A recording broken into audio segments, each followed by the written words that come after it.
A very, very warm welcome to Motivation Monday today, where we share inspiring stories and have challenging conversations. Now, you've probably had different ideas and different things that you wanted to do. Perhaps you've wanted to join school. Perhaps you've wanted to start a business. Perhaps you've wanted to transition from one place of work to another. Perhaps you wanted to start a hobby or just something that you wanted to learn. Perhaps you wanted to, learn an instrument that you can perhaps, help, play music or something like that, wherever it is. Whatever it is, every so often we find ourselves desiring and wanting to do something, and yet one of the things that we have realized is we suffer what some people have called paralysis analysis. We find ourselves maybe second-guessing ourselves. We find ourselves not being able to start those different things. Well, our conversation today is geared towards that. What can we do when we face ourselves, when we come to a place where we are finding ourselves not being able to do the things that we wanted to do? In fact, I have a challenge for you. Let me ask you this question. What were some of the things that you determined to do at the start of the year? And how is that going? This could actually be an encouraging thing, like I set out to do this and I've actually accomplished, or I am 75% in on this. Please do share with us. Our SMS line is 20316 and our WhatsApp line is 0786316316. We would love to hear you. What are some of the things that you've actually been able to do that you set out to do at the beginning of the year? What are some of those things perhaps that you had hoped that you would start, but maybe you circumstances came up, or just you've not been able to really get off that? All right, we'd love to hear from you. So please do get in touch with us on 20316. That's our SMS line, and 0786316316 is our WhatsApp line. To help us with this conversation today is Peter Kanda. And Peter Kanda is the founder and the CEO of TrueSource.io. He's been in technology, and we'll be getting to know him just briefly in a few moments. And so this is just to encourage you. At this point, we do want to receive your feedback. We do love to hear from you. So throughout the show, we'd love to just sample some of the conversations that we are having today. So please do get in touch with us. 20316 again is our SMS line, and 0786316316 is our WhatsApp line. Well, karibu sana Bwana Peter. Thank you. Which one do you prefer? Do you prefer Peter? Do you prefer Kanda? Do you prefer PK? I feel like over the years, guys have started calling me PK. Okay. Because Peter is such a common name. You know, yes. All the guys born in the 80s, Peter, John. Yeah, so PK is the one that guys usually use, yeah. Excuse me. All right, so PK. Yeah, PK. Excellent. Karibu sana. Thank you. Please just do give us an introduction of yourself. Who are you? What do you do? Tell us a little bit about your family. Yeah. My name is Peter Kanda. I'm the CEO and co-founder of TrueSource. But I think the most important things, I'm a husband of one. I'm father of two boys, who are 9 and 6. I fellowship at Mamlaka. I'm a born-again Christian. And I love tech. I love building. Those are the kind of things that I do enjoy. Yeah. So that's in brief who I am. Excellent. So maybe just walk with us, or walk us through your journey into. You say you love technology. How did you get into technology, and how did that come about? So I think my journey into tech just started after high school. I wasn't sure that I was going to get into the tech field, but because I love history, I love politics, and that's what I read the most. Yeah. So I spent a lot of time reading history and stuff like that. And after high school, I knew I was going to study political science. And then where we live, just next door, there were some Italian guys who had a computer college. And they offered the first classes for free for those guys who wanted to come in. And I found myself doing those classes. I enjoyed computers. Okay. This is after high school? This is after high school. Is it the usual packages that we used to do? It's packages, but the teachers there were so enthusiastic, so they taught us many things. We opened the computers, we learned about everything in there. Like physically opening? Yeah, physically opening. Okay. And then my younger brother and I think, were like partners in crime in this space. So my mother had bought some of these old computers from, they're just being disposed. So my bro and I, we fixed some things there. We played with it because we wanted to play games, and then we just had a knack for it. We just enjoyed setting those things up, changing the computer chips and all those things. Yeah. So my interest around that period for I think 6-7 months was just stoked. Wow. And my father could not. I told my dad I wanted to do political science, but he told me, no, consider something that later on will help you with.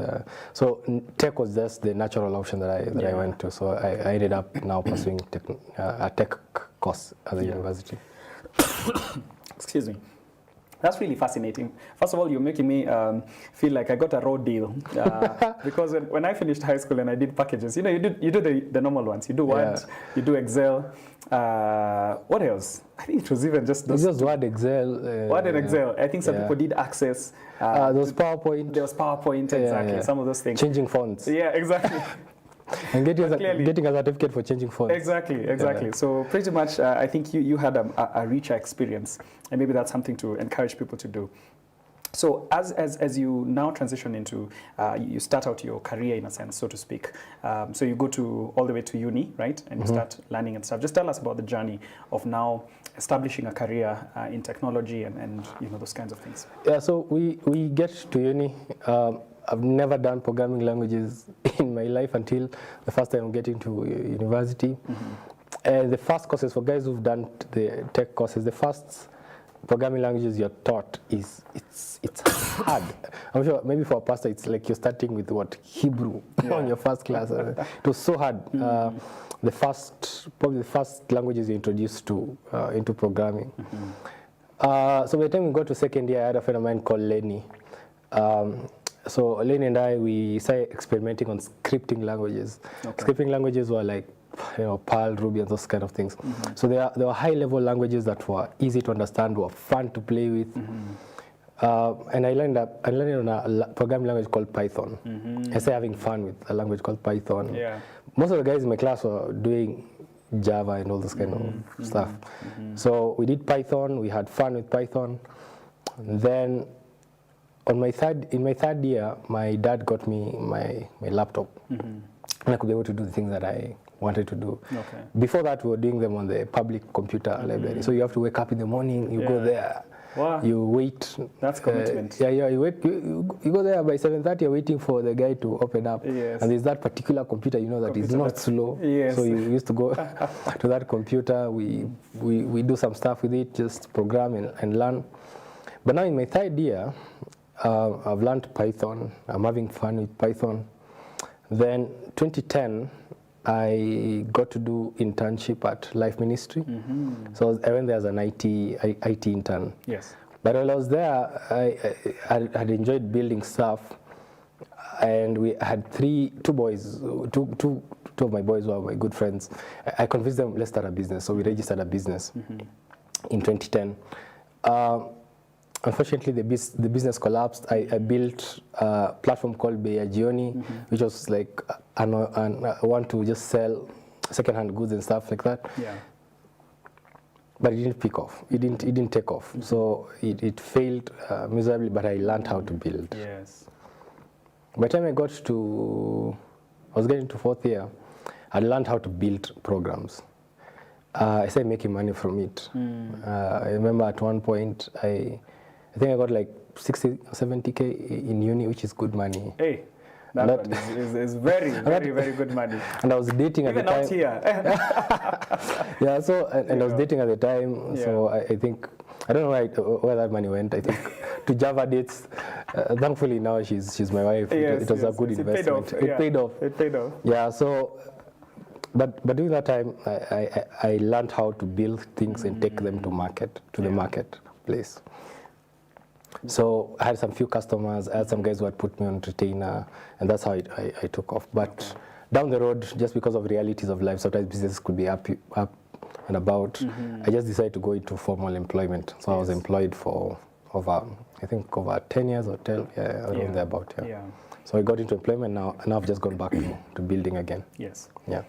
What did you getting into starting your own, in a sense, business, so to speak, in campus, and actually seeing it do well?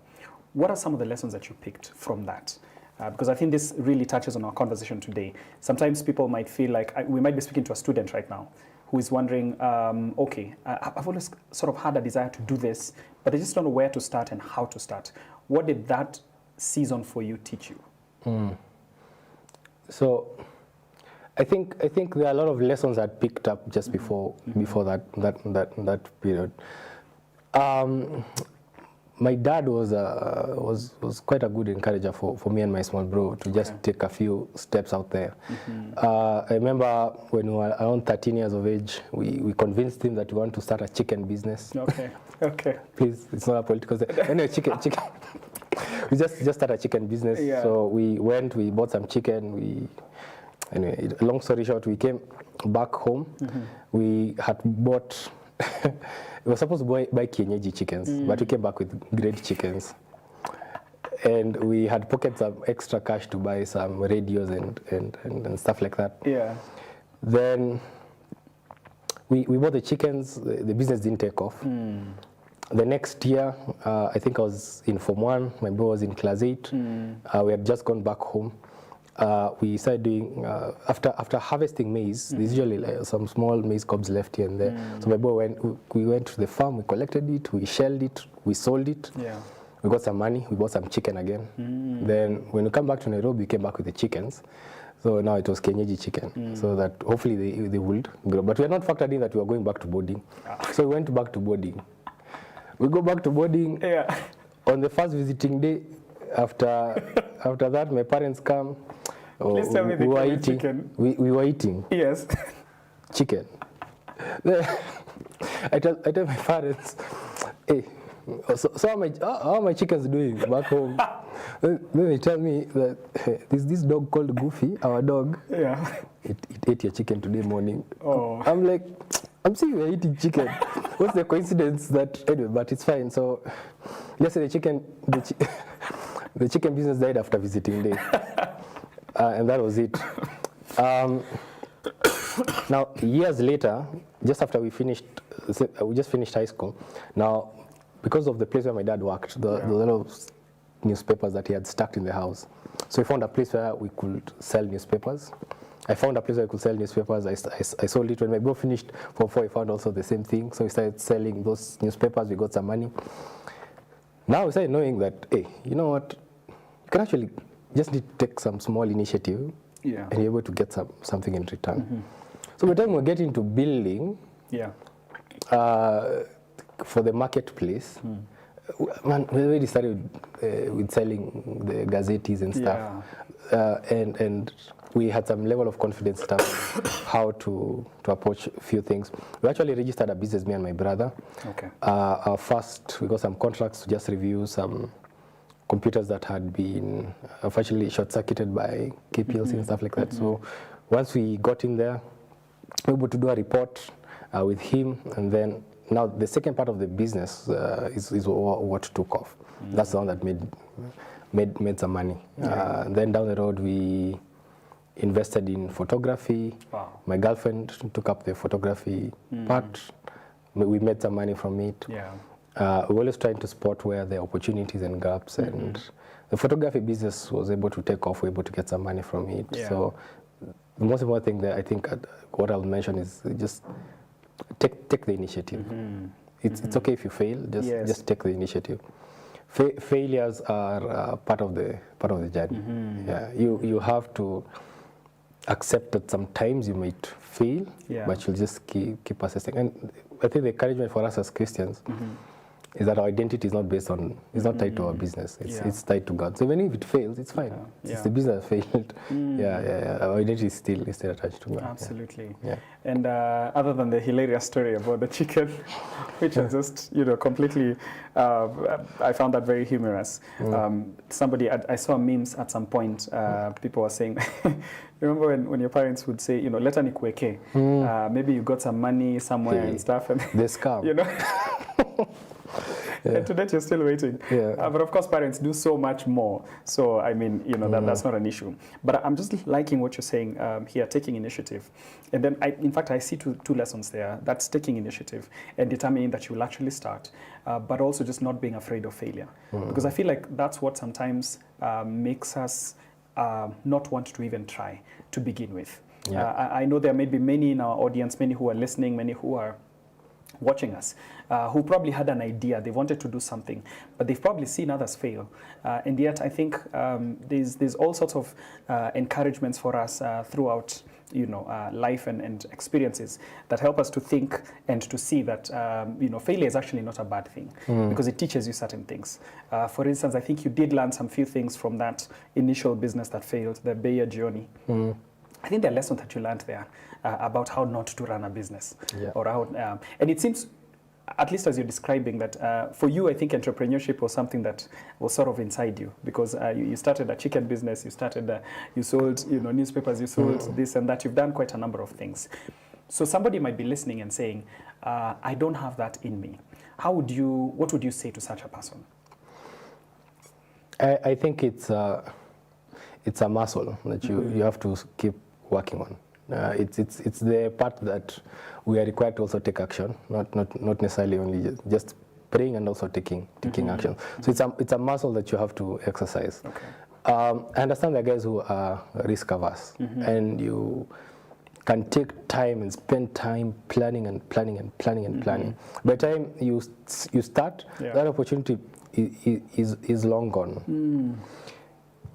Businesses, I think, the businesses that succeed out here, I think it's always a process of iteration, which is failing, getting feedback on why you failed, learning from what you failed, and just iterating. And you need to make that loop quite short. Yes.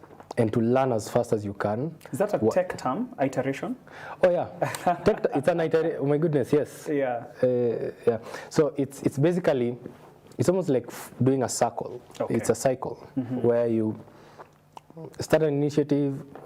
If it takes off, perfect. Learn why it took off, and enhance on the why it did take off. Yeah. And then the other part is it's if it fails, learn also why it failed. Take the lessons from that, and just keep going on that cycle and cycle and cycle. Wow. Then your business will take off. Now most guys want sure bets. They want that if I start this business, I want to make money. I'm not sure those get rich fast schemes don't necessarily work. There's a factor of hard work. There's going to be time that you will take to be able to learn a few things. So I'll probably say that for those who are out there who are planning, the first thing, just in tech, we normally say be fast to fail. Like be fast to fail. Yeah. Because the faster you build. When you say fast, do you mean fast F-I-R-S-T or fast F-A-S-T? F-A-S. Quick. Yeah, quick. In a sense, okay. Quick to fail. Yeah, meaning that you take those opportunities, go for those opportunities. The worst thing is that it will fail, but if it succeeds, it's a good thing. Now, if it fails, you take the lessons from that failure, then go back and build. Now, the companies that end up dying off, usually that process takes them time. They're not failing enough. Yeah, and you need to fail enough to build a business. And by failing enough, it means that you are taking opportunities. You're taking 100 shots at a target, 3 will hit it, 2 will hit it. But taking 2 shots on a target after 2 years, after 5 years, you're not going to get it. So being fast to fail means that it's fine. I'm going to take these 100 shots. I'm going to go after this thing with all my efforts. I'm going to pray God to work with me, to always encourage me when I'm going through this, and making sure that you do that iteration thing that I was talking about. Excellent. And thank you so much. This is, I think, a very good point for us to take a break. What are the lessons you're learning? What are the things you're picking up? By the way, this conversation does excuse me, this conversation doesn't just apply to maybe starting a business. It could be anything, literally. It could be a project that you've wanted to do. It could be, a friendship that you've wanted to start, but you've not known how to do. It could literally apply to anything. What are the questions? What are the comments that you have been learning, and even just as we're going through this conversation? Now, of course, we continue to do this work because of your generous support. And so we continue to indulge your generosity and ask that you would support this work. And if you want to do so, you can do so through the paybill number 316, and the account number is your phone number. We'll take a short break and listen to Mercy Maina, who's one of our partners. Let's see you after the break.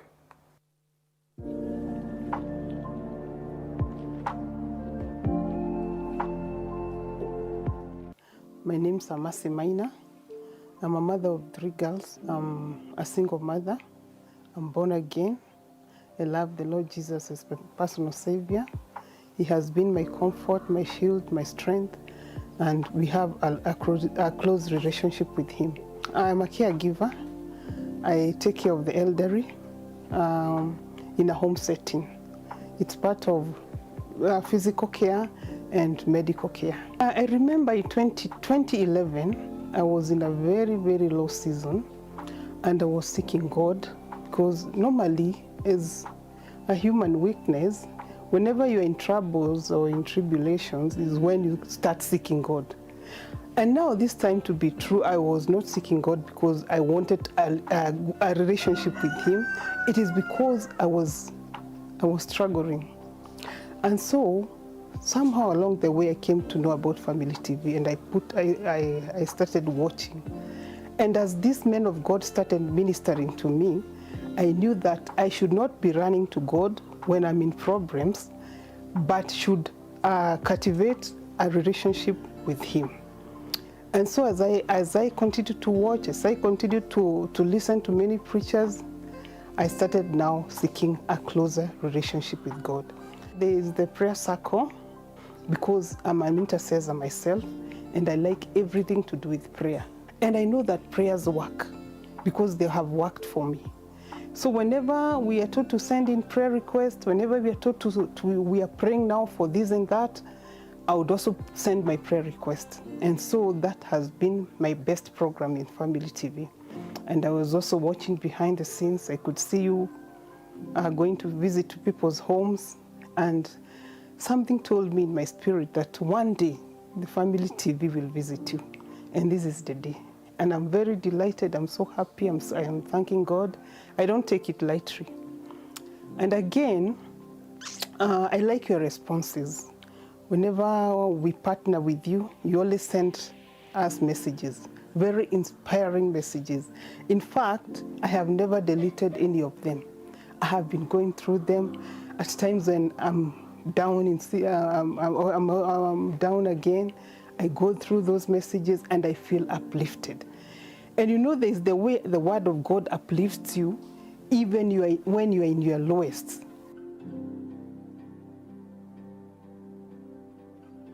The Bible says in the book of Galatians that don't tire in doing good whenever you have the opportunity to do so, and especially to the family of believers. And it has continued to say that you reap what you sow. So even before I met Family TV, I have been supporting the work of God whenever I can. And even maybe when somebody is in need, I just feel, I don't earn a lot of money, but that little, I feel I get the conviction to support the work of God, because I know I cannot be in every place. But when I support, those people I'm supporting will be able to go where I cannot go. So that's my belief, that whenever I support, I'm part of you. Wherever you go, if you go and plant a church somewhere, or maybe you have a project, I am part of it. Because that small seed that I'm planting is kind of standing for me where I cannot go. So that's how I feel convicted to support the work of God, because if you don't tire, when time comes, you will. And I have reaped, by the way, I have reaped, and I cannot stop. Even when I'm in my lowest, I always support, because I know what planting a seed means in the kingdom of God. We invite you to become part of the family that is helping keep Jesus on the airways by making a donation to M-Pesa pay bill number 316 with your phone number as the account number. I would tell anybody who has not started partnering with you to do it as soon as possible. Yes, because because you're going to reap very soon. And whenever you're in need, God will always remember that you have been investing in his kingdom by supporting his work. So anybody who calls him or herself a born-again Christian should very quickly start partnering with the people who are ready to spread the gospel of God.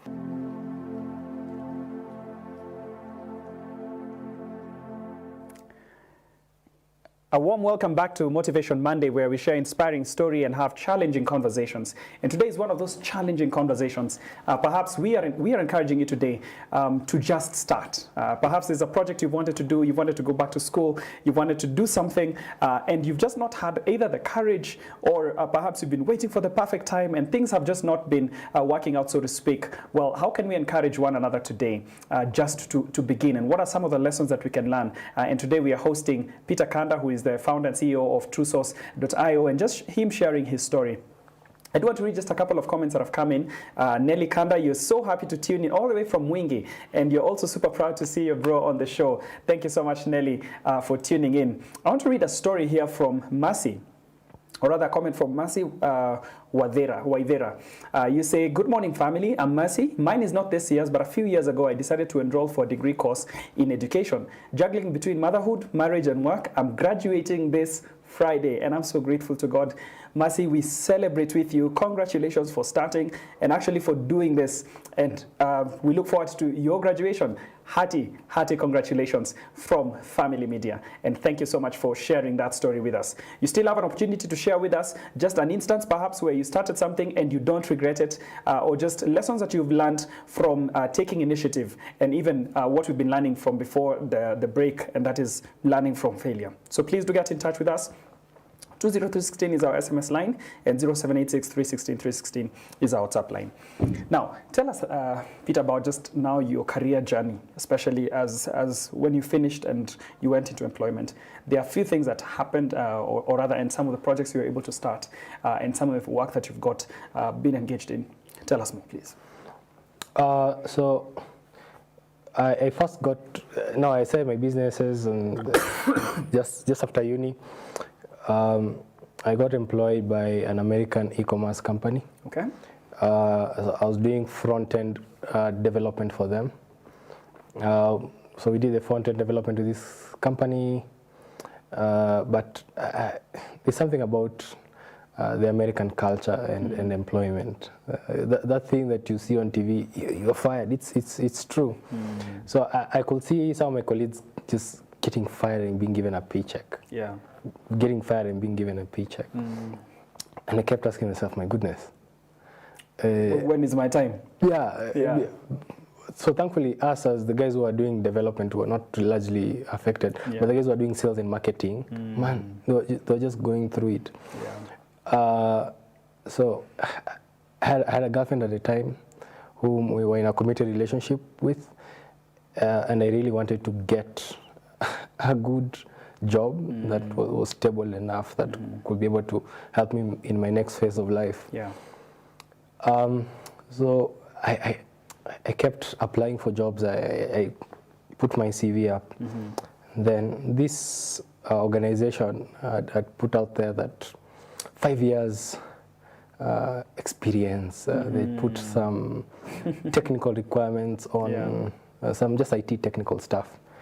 Man, I saw that I could meet 60% of those requirements, but I didn't have 5 years experience. And then the other 20% on some technical stuff, what I decided to do was just sit down, work at it all night until I learn it by the next day. So I applied for that role, and I worked at night just to be able to learn on, just acquire some of those technical skills. Yeah. So I spent a bit of time doing that and just praying that I'll be able to be called for an interview. And I was called for an interview. I went to the interview. I remember walking that entire distance to where the interview was. By the time I was getting to the interview, my shoes were so dusty. I was sweaty. I was like, man, the wrong way to start an interview. Yeah, the guys are thinking, hey, this guy is sweating. Maybe it's because of he's scared or what. Yes. Yeah, but it was just because of the distance. Back then there was no border to just take you to that particular organization. So I did my interview, passed the interview. I was given a job offer. Wow. When my salary came in, I couldn't believe it. I remember I went to the ATM. I withdrew the money first, confirm it was real. In case they made a mistake. In case they made a mistake, I just yeah. So I did that. And it was a good role. I enjoyed working at it. But when I got into this role, there was this gentleman who was living that role at the time, and he was so good. I was really good at just programming, but the guy was good at everything. Yeah. So I aspired to be like that guy. I said, I'm going to be like that guy. Yeah. So when guys were doing other stuff like their specialty, what I will do is I will join in and just work with them and just try to understand what they are doing. So I was able to acquire other skill sets as I continued going down the road. Then I think our manager resigned and left the company, and we were having a meeting with the HR as a department. Yeah. And then I decided, there were some issues that we had as a team that I just decided to raise it up. Yeah. And I feel like that was the moment my career started changing, because I was given more responsibility from that point. Okay. So I took up more responsibility from that point. I ended up being the deputy to the tech boss now came to organization, the CIO. Then I kept working with him. Fortunately, the CEO that now came in, and I think the current CEO of that organization, is a really good guy. When the CIO left, he called me to the office and asked me, Peter, I would like you to take up this role. Are you up for it? What he didn't know is at the back, I had done interviews with other organizations. I was just about to consider leaving the organization. Yes. But I ended up taking the role and I became the acting CIO at the time. CIO is CIO is just the director of IT, head of IT. Yes. So you basically combine the tech side of the company and the business side of the company and their goals. Yes. And try to help using tech for the organization to meet their business goals. Yeah. So I took up the role, and I was on a 6-month probation. I decided to take risks on that 6-month probation because I had budgets. I could be able to make decisions. So I took risks on 2 or 3 projects, and I thank God they worked out. Wow. And because they worked out, they had good business impact on the organization. Oh, wow. And then I was confirmed to the role. When I was confirmed to the role, now I just said, okay.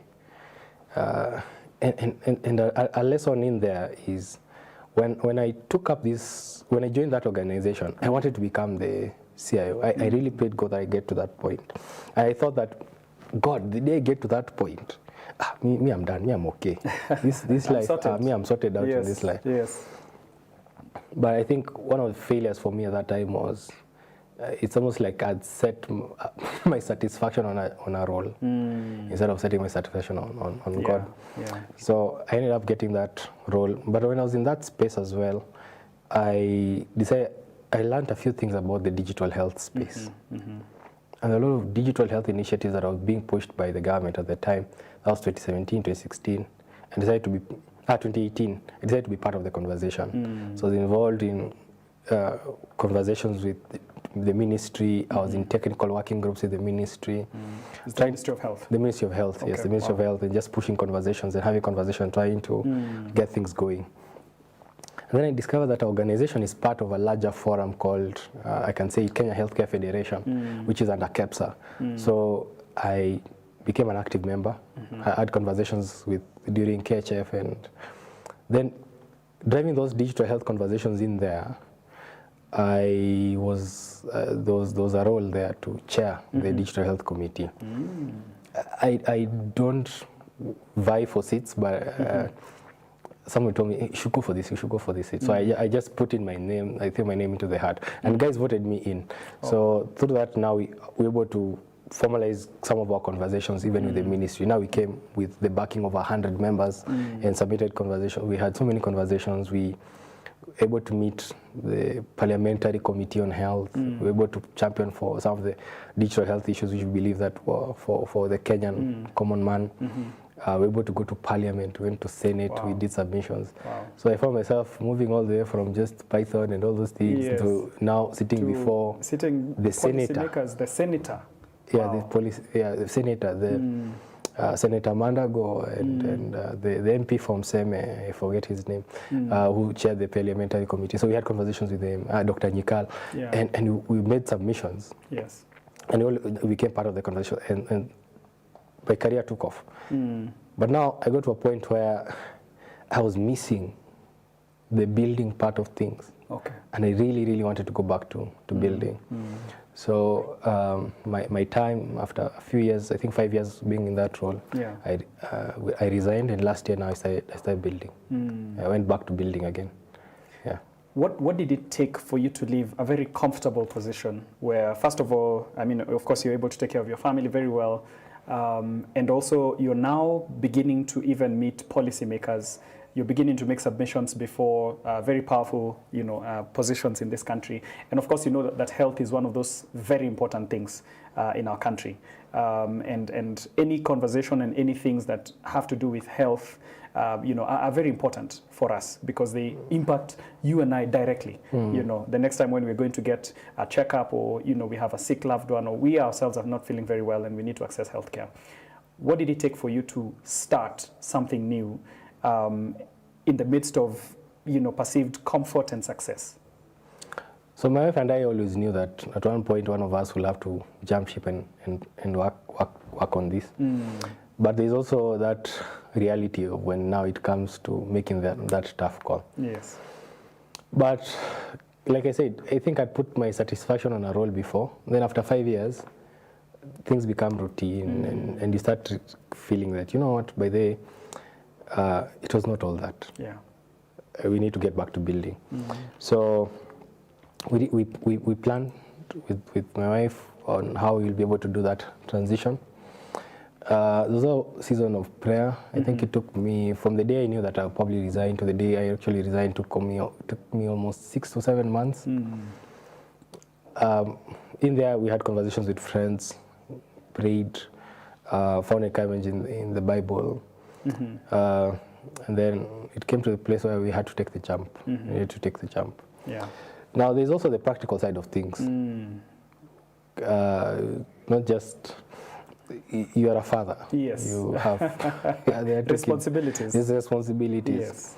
So we had to sit down with my wife. We had to plan on how things are going. How this work. Yeah, how this will work. And then after that, now we prayed to God. We had peace in our hearts. And the peace from God is what guided us. And He said, it's fine. I think this is the season. Let's start. So I resigned for my role. It felt so surreal. I kept pinching myself after submitting the resignation letter. I couldn't believe that I was leaving that role. And maybe others also could not believe that you're leaving that role. They're like, why would you do that? Where are you going to? To date. Yes.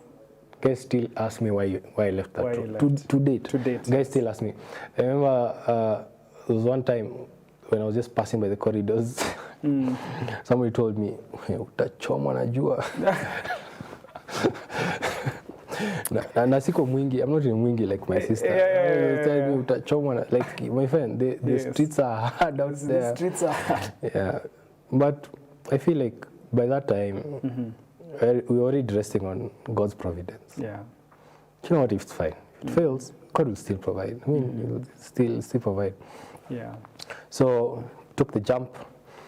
I applied for cohort. It's called Antler. It's a Norwegian accelerator here. So they took me in. I went there. I was able to learn. I was starting afresh. I was going into a sector that I didn't know. Yeah. I was going back to knocking on doors of former CIOs who are my friends. Oh, wow. So basically starting from scratch, Yeah. relearning new things around how to build a business and all Yeah. those things. So back to class, almost starting from scratch again. And yeah, so right now we in a better position in terms of I'll probably say I've learned a lot over the last 2 years. Yeah. Failed enough times, succeeded well, and I can say that through it all I've been able to see God's hand. And here, as I see it, just go back to Samuel, this far it's God. He's Ebenezer. He'll hold you through. Yeah. Yeah. So it doesn't mean that I haven't failed. I've failed. Yes. But yes. have I succeeded enough? Yeah, we've also succeeded. Yeah. This far is God. Yeah. Yeah. And it's interesting, just as I listen to you, I'm seeing that your life is just a series of starting things and determining, like, you will not remain at a certain place. You will actually determine to do what you feel like you should do. I think even just the conviction to say, hey, I know I'm doing things and I'm impacting this space here, but I think that there's more that I could do in this life, and I'm not just settling for comfort. Because many of us, I think, sometimes when we get a job that is very comfortable, when you get a place where it's very comfortable, I mean, we are sorted. But you had a desire to start something else. You had a desire to move. You had a desire to impact.